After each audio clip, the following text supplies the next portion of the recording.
C'est le chien.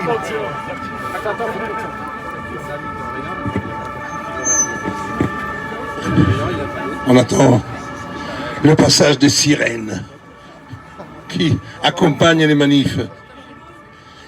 Aujourd'hui, oui, c'est moi. C'est pas mon sosie. Je suis un peu le sosie de Xavier parce qu'en tant que chevelure, on est de la même famille. Bon, moi je suis pas là pour... je suis là parce que j'ai répondu encore présent à cette manif et j'ai dit bravo à... J'ai dit bravo à la ténacité, à la pugnacité. Bravo à Xavier avec François et à la bataille qu'il a livrée depuis 3 ans, comme nous, comme Réaction 19, comme vous aussi, Vigimédia. Vous êtes ici présents pour montrer à tout le monde que nous ne sommes pas morts, qu'ils ne nous ont pas écrasés. Ils ont tout fait pour nous taire, pour nous enterrer, pour nous enfermer, à travers l'extension du consentement, le pass, tous ceux qui étaient imposés pour tenter de nous placer dans une sorte de hangar sans issue. Mais nous, on avait vu la lumière au fond de la caverne. Cette lumière est la vérité. La vérité n'est jamais absolue. La vérité est le fruit d'arguments contre arguments. C'est le travail aussi des journalistes. On n'est pas là pour créer une doxa contraire. Je ne crois pas que François veut créer une idéologie contraire à l'idéologie des mainstream, mais c'est avant tout de pouvoir porter la parole de celles et ceux qui n'ont pas accès aux médias, qui n'ont pas accès aux grandes antennes pour pouvoir dire d'autres vérités, qui doivent permettre aux gens de construire leur esprit critique. Parce que ce qui manque aujourd'hui, c'est la sauvegarde de l'esprit critique.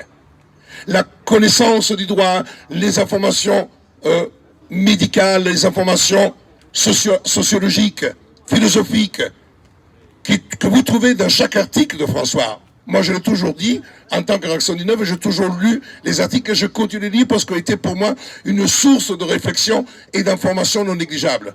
C'est pour cette raison que je suis là. Après, vous connaissez tous les critiques, tous ceux qui peuvent te dire « Ah, M. Xaber vient du Sérail, pourquoi il fait ça ?» Eh bien, la démonstration qu'il est là. Il est là, je suis là, vous êtes là, celles et ceux qui ont été vilipendés, agressés, injuriés, diffamés, mais nous sommes là. Parce qu'il n'y a que les faits. Faites-vous apprécier pour ce que vous faites et pas simplement pour ce que vous dites. Et ce que nous faisons, c'est un travail au quotidien.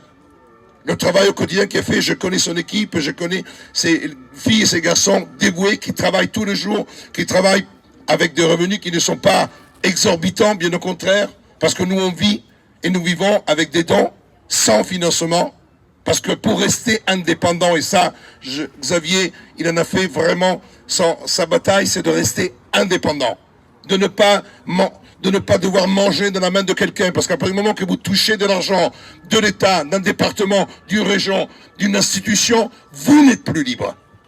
Et on sait aujourd'hui, et vous l'avez vu pendant la crise sanitaire, les syndicats, tous les corps intermédiaires ont été des personnes morales qui ont joué que la complicité face à une doxa qui a passé son temps à dire tout et son contraire.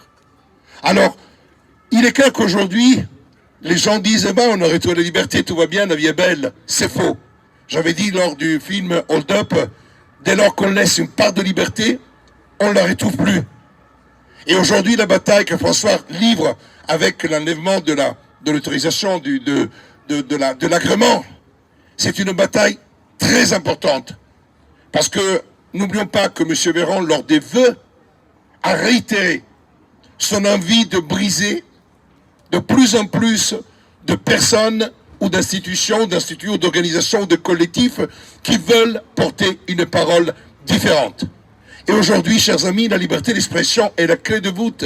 La liberté d'expression est peut-être la liberté la plus importante. Parce que la liberté d'expression est celle qui nous permet de véhiculer nos idées.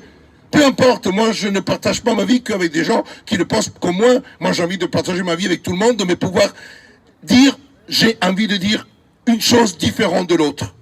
J'ai envie de m'exprimer différemment. Ça, c'est une liberté fondamentale. On peut m'empêcher de sortir, on peut m'empêcher de vivre, on peut me mettre dans une prison, mais ne mettront jamais dans une prison mes idées. C'est Mandela qui l'avait dit, et c'est comme ça qu'après 28 ans, il a quand même passé 28 ans dans une prison, mais ses idées sortaient des barreaux et arrivaient au peuple sud-africain qui a réussi à mettre fin à l'apartheid. Eh bien nous, on dit, mais quand il y a Madame Macron qui dit, mais moi je fais le tour du monde, et je vois que les autres pays, nous on a la chance d'être en France. Mais quelle France? Quelle France? La France d'aujourd'hui?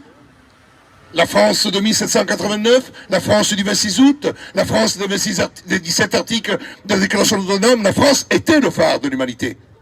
La France était le phare de l'humanité parce que c'était un pays dans lequel la liberté d'expression, la liberté d'opinion a été rappelée, était fondatrice de la République de 1789.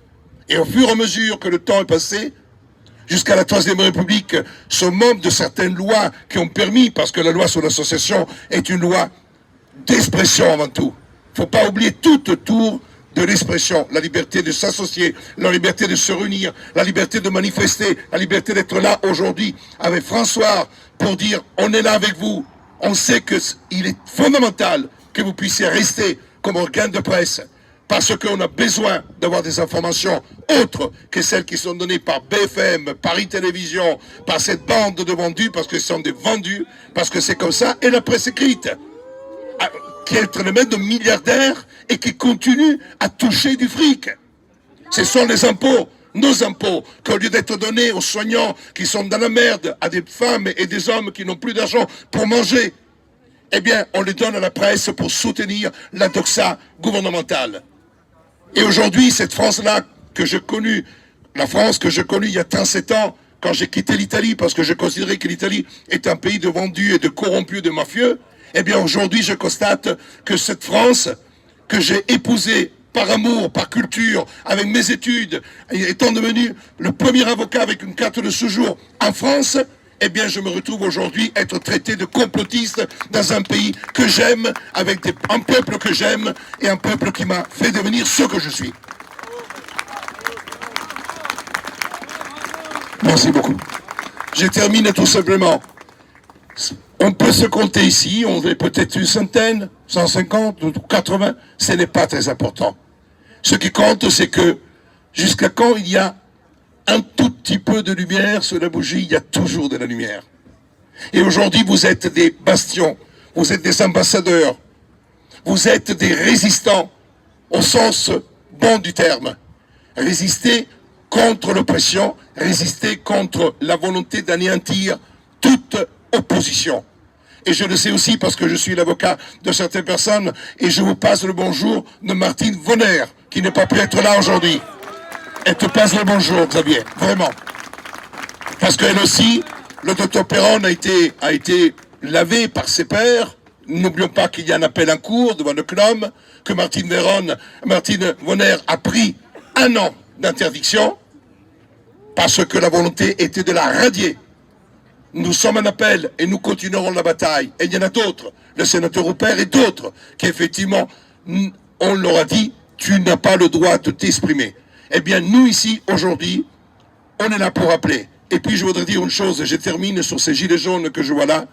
Eh bien, je veux dire une chose, je répète encore, je le dis, qu'aujourd'hui, le seul mouvement en France, depuis la Deuxième Guerre mondiale, après, disons, la révolution culturelle, entre guillemets, de son titre, dont on peut dire beaucoup de choses, eh bien, c'est ce mouvement-là sur lequel encore nous pouvons bâtir quelque chose.